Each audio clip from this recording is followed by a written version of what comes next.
بسم اللہ الرحمن الرحیم۔ میرے پیارے مسلمان بھائیوں، آج کی ہماری یہ ویڈیو اس موضوع پر ہے کہ کس جانور کی قربانی جائز ہے۔ تو میرے پیارے مسلمان بھائیوں، جس جانور کی قربانی جائز ہے وہ جانور یہ ہیں: بکرا، بکری، بھیڑ، دمبا، گائے، بیل، بھینس، بھینسا، اونٹ، اونٹنی، ان جانوروں کی قربانی جائز ہے۔ آگے مسئلہ یہ ہے کہ بکرا اور بکری جو ہے یہ کم سے کم ان کی عمر کتنی ہونی چاہیے۔ تو میرے عزیز بھائیوں، بکرا اور بکری جو ہے قربانی کے لیے ان کی عمر کم سے کم 1 سال ہونی چاہیے۔ آگے مسئلہ یہ ہے کہ جو بھیڑ اور دمبا ہے قربانی کے لیے ان کی عمر کتنی ہونی چاہیے۔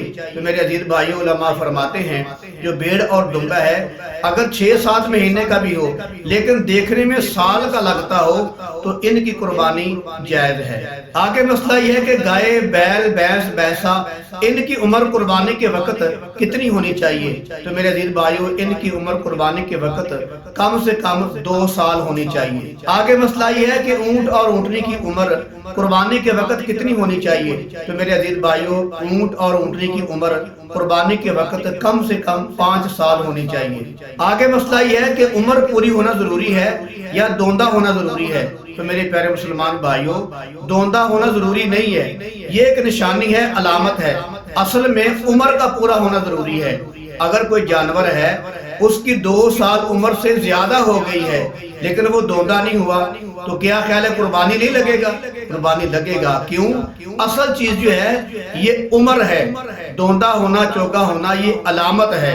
تو لہذا میرے عزیز بھائی، دوندہ ہونا ضروری نہیں بلکہ عمر کا پورا ہونا ضروری ہے۔ آگے مسئلہ یہ ہے کہ گدھے اور گھوڑے کی قربانی جائز ہے کہ نہیں۔ تو میرے عزیز بھائیوں، گدھے اور گھوڑے کی قربانی جائز نہیں ہے، کیونکہ جو آدمی جو چیز کھاتے ہیں ان کے جراثیم، ان کی عادتیں، ان جیسے ادائیں جو ہے انسان کے اندر آ جاتی ہیں۔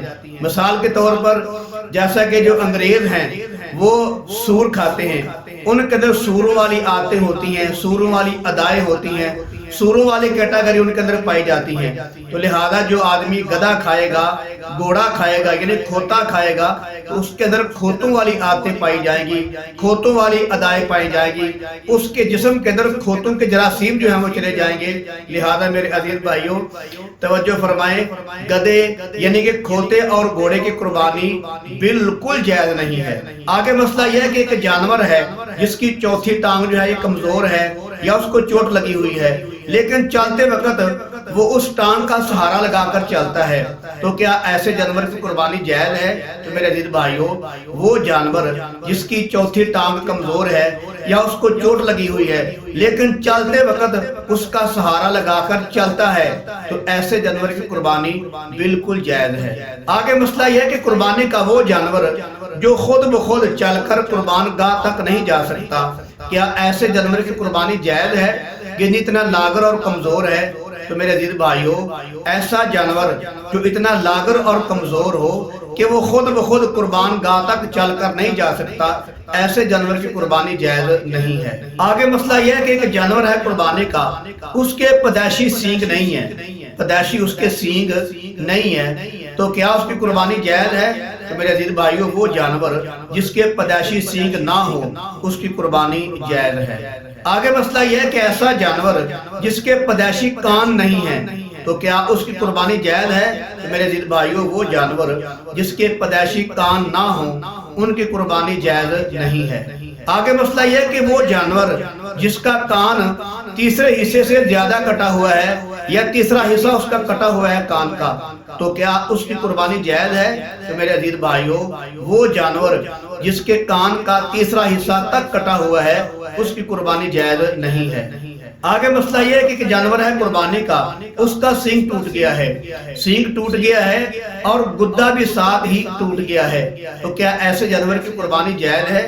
میرے عزیز بھائیوں، وہ جانور جس کا سینگ ٹوٹ گیا ہے اور گدا بھی ساتھ ہی ٹوٹ گیا ہے، اگر گدا بھی ساتھ ہی ٹوٹ گیا ہے تو اس کی قربانی جائز نہیں ہے۔